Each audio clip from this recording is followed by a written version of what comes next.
नमस्कार, मैं हूं शम्स ताहिर खान और आप देख रहे हैं वारदात। दिल्ली का एक नौजवान कारोबारी एक रोज एक वीडियो बनाता है और फिर उस वीडियो को अपलोड कर देता है। वो वीडियो में कहता है कि एक लड़की और उसके कुछ दोस्त उसे लगातार ब्लैकमेल कर रहे हैं। हालांकि उसका दावा था कि उसने उस लड़की को काफी पैसे दिए थे, करीब 10 लाख रुपए। लेकिन जब भी वो उस लड़की से पैसे मांगता, लड़की उसे उल्टा धमकाने लगती। इस कहानी का सबसे अफसोसनाक पहलू यह है कि वीडियो बनाने और उसे अपलोड करने के बाद इस कारोबारी ने ठीक उसी तरह से खुदकुशी कर ली जैसी बात उसने वीडियो में कही थी। मैं स्टेप ले रहा हूँ, ये भाई काफी गलत है। कुछ करना होता तो आदमी कर देता है। पता है क्या, जो लड़के होते हैं ना भाई, उन्हें आज तक भाई जस्टिस नहीं मिल पाता। क्यों नहीं मिल पाता? क्योंकि लड़कियां रो देती हैं, वो कर देती हैं, तो भाई कोई इतना फिर सबके दिल पिघल जाते हैं। लड़कों का क्या है भाई, लड़के भाई रोते नहीं है, यही सिखाया भाई। बाकी भाई जयराम जी की बस इतना ही था भाई अपना साथ।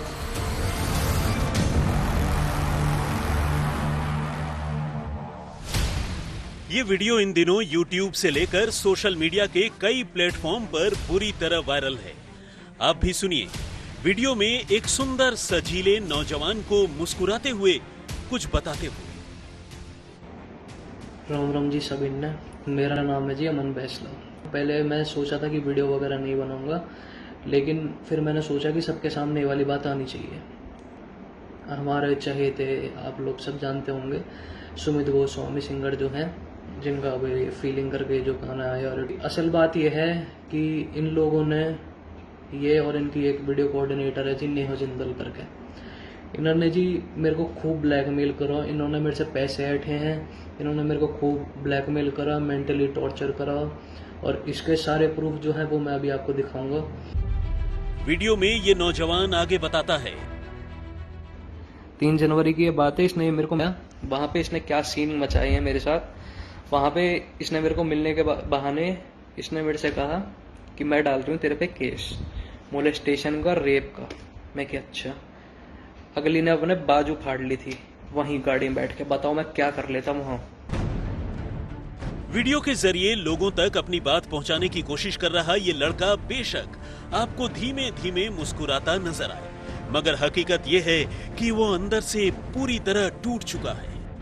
कुछ इतना कि उसने जीने की उम्मीद ही छोड़ दी है। ठीक भाई, बस इतनी सी बात है। बाकी मेरे को पता है कि जो ये मैं स्टेप ले रहा हूँ ये भाई काफी गलत है।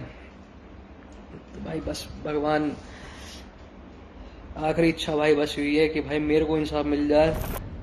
उसे न तो कानून से उम्मीद है, न पुलिस से, और न ही किसी और से, और इसीलिए अपने साथ हुए धोखे और ब्लैकमेलिंग से ऊबकर वो जान देना चाहता है। दर्द की शिद्दत देखिए कि वो जान देने से पहले अपनी आप बीती आखिरी बार सुना रहा है, और आप बीती बताते हुए धीमे धीमे मुस्कुरा रहा है। लड़कियों के बारे में भी भाई कभी बुरा ना बोलता, लेकिन जब कोई इतना नीचे गिर जाए ना, तो भाई फिर ना देखी जाती है। सही चीज पे सपोर्ट करो, गलत चीज पे सपोर्ट करोगे ना, कल को तुम्हारे साथ होगी, फिर पता चलेगा। इसी रिकॉर्डिंग में वो ये भी कहता है कि वो ये बातें इसलिए बता रहा है ताकि उसकी मौत का मामला भी एक्टर सुशांत सिंह राजपूत की मौत के मामले की तरह किसी अंधी गली में पहुंचकर गुम न हो जाए। ठीक भाई, बस इतनी सी बात है। बाकी मेरे को पता है कि जो ये मैं स्टेप ले रहा हूँ ये भाई काफी गलत है। तो भाई बस भगवान, आखिरी इच्छा भाई बस हुई है कि भाई मेरे को इंसाफ मिल जाए। सुशांत भाई को तो मिल ना पाया, और फिर वही होता है जिसका डर था। इस वीडियो को सोशल मीडिया में डालने के थोड़ी ही देर बाद अमन बैंसला अपने दफ्तर में गले में फंदा लगाकर जान दे देता है। बाकी भाई जयराम जी की बस इतना ही था भाई अपना साथ। इधर अपने बेटे की जिंदगी में चल रहे इस उथल पुथल से अनजान अमन के घर वाले जब उसके देर तक घर न लौटने पर उसे कॉल करते हैं तो अमन का फोन नहीं उठता। घबराए घर वाले उसके दफ्तर के लिए निकलते हैं और वहां पहुंचते ही उनके पैरों तले जमीन खिसक जाती है। अमन फंदे से लटका हुआ मिलता है। अब सवाल यह है कि आखिर ब्लैकमेलिंग और धोखे की ये कहानी है क्या? क्यों दिल्ली के रहने वाले अमन बैंसला नाम के 22 साल के एक लड़के को खुदकुशी करनी पड़ी? अपने सुसाइड वीडियो में ये जिन लोगों के नाम ले रहा है वो कौन हैं? और सबसे आखिर में ये कि आखिर अमन से उन लोगों का रिश्ता क्या है? तो इन सारे सवालों के जवाब जानने से पहले आइए आपको इस दर्दनाक कहानी के बाकी 2 किरदारों से मिलवाए देते हैं। इस कहानी के पहले और सबसे बदनसीब किरदार अमन बैंसला से तो खैर आप मिल ही चुके हैं। दूसरा किरदार है सुमित गोस्वामी, पहचान हरियाणवी सिंगर। तीसरा किरदार है नेहा जिंदल, पहचान अमन और सुमित की दोस्त। डेथ स्टोरी को एक खौफनाक लव ट्रायंगल का अंजाम भी कह सकते हैं और डेथ ट्रैप में अपने शिकार को फांसने के लिए बुना गया लव ट्रायंगल का अंजाम भी। एक बार पुलिस आती, वो मेरे से एक चीज नहीं पूछती, वो मेरे को उठा के सीधा लेकर चली जाती यहाँ से। अगली ने मेरे को कह दी कि तेरे पे वो लगवा दूंगी, 375 लगवा दूंगी। भाई मैं क्या कर लेता, मेरे पे अब भी कोई चारा नहीं है भाई।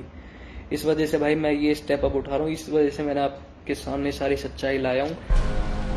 असल में दिल्ली के अमन बैंसला के साथ रोहिणी सेक्टर 22 की रहने वाली नेहा जिंदल की कभी अच्छी खासी दोस्ती हुआ करती थी। दोस्ती भी ऐसी कि अमन ने नेहा के साथ मिलकर बिजनेस की शुरुआत की थी। अमन उसके साथ तरक्की के सपने देखता था, लेकिन नेहा के दिमाग में शायद कोई और ही प्लानिंग थी। वो अमन को किसी चारे की तरह इस्तेमाल कर रही थी। उसने दोस्ती और बिजनेस पार्टनरशिप का हवाला देकर अमन से रुपयों की वसूली शुरू कर दी। लड़कियों के बारे में भी भाई कभी बुरा ना बोलता, लेकिन जब कोई इतना नीचे गिर जाए ना तो भाई फिर ना देखी जाती है। सही चीज पे सपोर्ट करो, गलत चीज पे सपोर्ट करोगे ना कल को तुम्हारे साथ होगी, फिर पता चलेगा। अमन के सुसाइड वीडियो के मुताबिक नेहा ने पहले अमन से 2.5 लाख रुपए लिए, फिर कुछ महीनों के बाद 5 लाख रुपए और वसूल लिए और फिर अमन से अपनी पार्टनरशिप तोड़कर अमन की नई कार भी अपने साथ लेकर चली गई। लेकिन नेहा के वसूली अभियान पर इतने से भी ब्रेक नहीं लगा। उसने इस बार अपने दोस्त सुमित गोस्वामी के पिता की बीमारी का हवाला देकर अमन से फिर 5 लाख रुपए वसूले और इस तरह अलग अलग किश्तों में नेहा अमन से 10 लाख रुपए से भी ज्यादा वसूल कर ले गई। लेकिन बात जब इन रुपयों के वापसी पर आई तो नेहा ने जो रूप दिखाया उसे देखकर कोई भी सन्न रह जाता। राजेंद्र स्वामी और मुनीश देवगन के साथ सुप्रतीम बैनर्जी, दिल्ली आज तक। दोस्ती और भरोसे में आकर अमन ने नेहा को अपनी नई कार और करीब 10 लाख रुपए उधार दिए थे, लेकिन अमन जब भी अपने पैसे वापस मांगता नेहा कोई न कोई बहाना करने लगती। अमन का कहना था कि नेहा ने बाद में उसे बाकायदा ब्लैकमेल करना शुरू कर दिया, बल्कि एक रोज जब वो उससे पैसे मांगने गया तब नेहा ने अपने कपड़े फाड़ लिए और साथ ही ये धमकी दी कि वो उसके खिलाफ बलात्कार का मामला दर्ज करा देगी।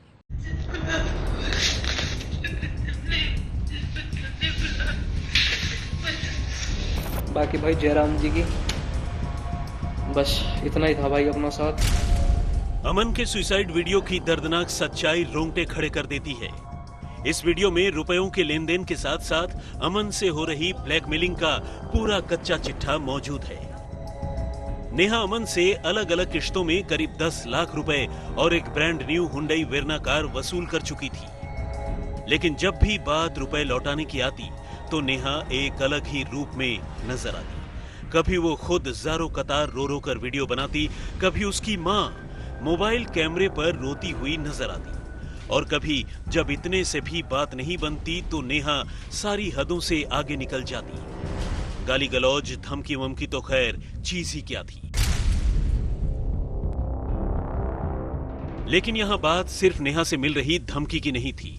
चूंकि नेहा ने पैसे हरियाणवी सिंगर और अपने दोस्त सुमित गोस्वामी के नाम पर लिए थे, बात सुमित तक भी जा पहुंची और तब सुमित ने अमन को जो रूप दिखाया वो भी कम हैरान करने वाला नहीं था।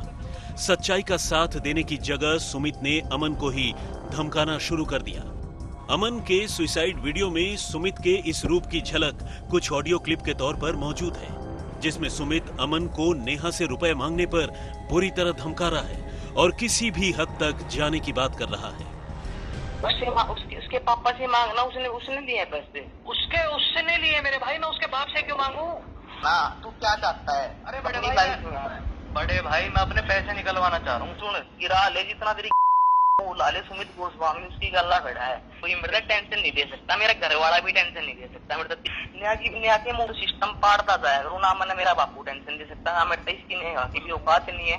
जो साहब घनी भड़क दे, 2 बाउंसर गनमैन पाल रखे हैं, उन 23 तरीक ने पीछे जा है, जो साहब मेरे तक भड़क दे देगा, मैं अगले बंदे तक इतनी भड़क दे देंगे, उनकी फैमिली तक भड़क कर देंगे, मेरा घर वाला भी टेंशन नहीं दे सकता। मेरे तेरी तो छोटी सी औकात है दोस्त बहुत। लेकिन 22 साल की उम्र में ही अपने पैरों पर खड़ा हो चुका अमन पहले इतना कमजोर नहीं था।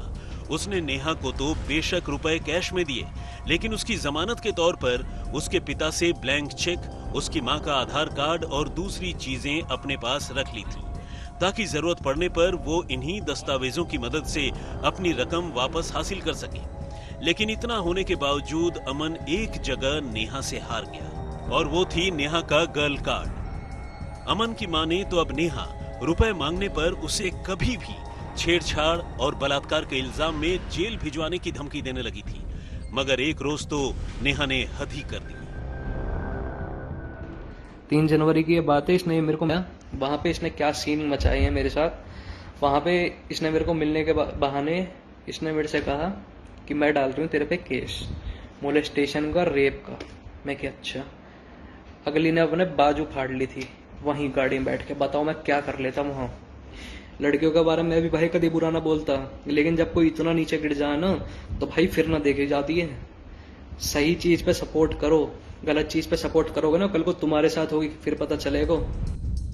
और बस यही वो दिन था जब अमन अपनों से हार गया, अपने उन दोस्तों से हार गया जिनके साथ उसने खूबसूरत सपने देखे थे, और तब उसने खुदकुशी करने का फैसला कर लिया। बाकी भाई जयराम जी की बस इतना ही था भाई अपना साथ। ये जो सुमित गोस्वामी है, नेहा जिंदल, सुमित, ये क्या नाम है इसका, विपिन खत्री, इन लोगों ने तीनों ने मिलकर इतना टॉर्चर करा मेरे बच्चे को, इतने पैसे ऐंठे इन लोगों ने इस बच्चे के साथ, इतना ब्लैकमेल करा है। ये मैंने तो आज तक दुनिया में कभी कहीं भी नहीं सुना कि इतना गिर सकती है एक लड़की। और अपने कपड़े फाड़ लिए। जो इज्जतदार घर का बच्चा होगा ना उसको कोई और रास्ता दिखाई नहीं देगा जी। इज्जत के लिए मेरे बच्चे ने ये कदम उठाया और इतना टॉर्चर कर दिया इसको, उसको कोई और रास्ता ही नहीं दिखा। तो इनको जल्दी से जल्दी कानून, प्रशासन, नेताएं जो भी मेरी सुन रहे हैं बात आपके माध्यम से, हाथ जोड़ के प्रार्थना है, ऐसे लोगों को जल्दी से जल्दी फांसी दिलानी चाहिए। इसके बाद दिल्ली के अपने दफ्तर में अमन की लाश लटकती हुई मिली।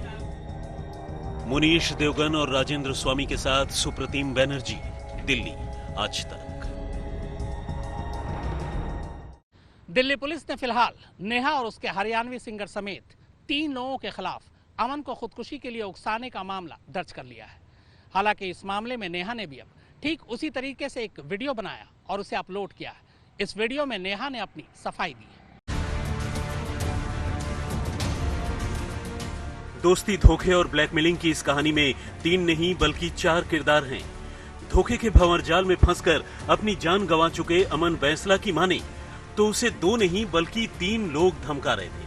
अब अमन की मौत के बाद अमन के पिता के बयान पर दिल्ली की रोहिणी पुलिस ने नेहा जिंदल और सुमित गोस्वामी के साथ साथ विपिन खत्री नाम के एक शख्स के खिलाफ भी रिपोर्ट दर्ज की है। चूंकि मामला नाजुक है, इसकी जांच क्राइम ब्रांच के हवाले कर दी गई है। नेहा, सुमित और विपिन के खिलाफ आईपीसी की धारा 306 यानी खुदकुशी के लिए मजबूर करने और धारा 506 यानी जान से मारने की धमकी देने का केस दर्ज किया गया है। उधर आरोपी नेहा ने भी अमन बैंसला की तर्ज पर एक वीडियो बनाकर अपनी सफाई दी है। इस वीडियो में नेहा ने उससे 10 लाख रुपए तो क्या 1 रुपए भी लेने की बात से इनकार किया है और कहा है कि अमन उस पर झूठा इल्जाम लगा रहा था।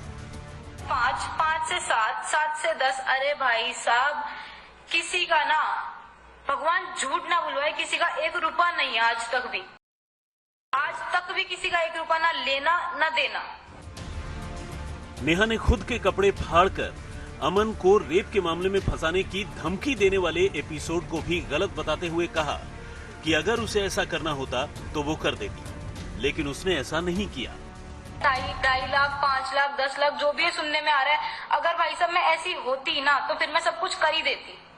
जो बोला जा रहा है ना कि मतलब ऐसे शोल्डर स्लीव फाड़ के या वो किया गया कि भाई अगर नहीं दिया तो, अगर मुझे उसने नहीं दिया ना तो मैं सच्ची में ऐसा कर ही देती ना, तो बट मुझे करना नहीं था ना, मैं ऐसी हूँ। अपने वीडियो में नेहा ने खुद के लड़की होने का फायदा उठाने वाली बात से भी इनकार किया है और कहा है कि वो भी खुदकुशी कर सकती है क्योंकि उस पर झूठे इल्जाम लगाए जा रहे हैं, लेकिन वो ऐसा करेगी नहीं क्योंकि उसे पता है कि खुदकुशी किसी मामले का हल नहीं है। बहरहाल नेहा और उसके बाकी आरोपी दोस्त अपने बचाव में चाहे कुछ भी कहें, लेकिन अमन ने जिस तरह सबूतों के साथ अपना वीडियो बनाया और फिर जान दे दी, उसे देखकर ये तो नहीं लगता कि आने वाले दिनों में नेहा, सुमित और विपिन को कोई राहत भी मिलेगी। आज तक ब्यूरो। दिल्ली पुलिस ने फिलहाल नेहा और उसके हरियाणवी सिंगर समेत 3 लोगों के खिलाफ अमन को खुदकुशी के लिए उकसाने का मामला दर्ज कर लिया है। हालांकि इस मामले में नेहा ने भी अब ठीक उसी तरीके से एक वीडियो बनाया और उसे अपलोड किया है। इस वीडियो में नेहा ने अपनी सफाई दी है।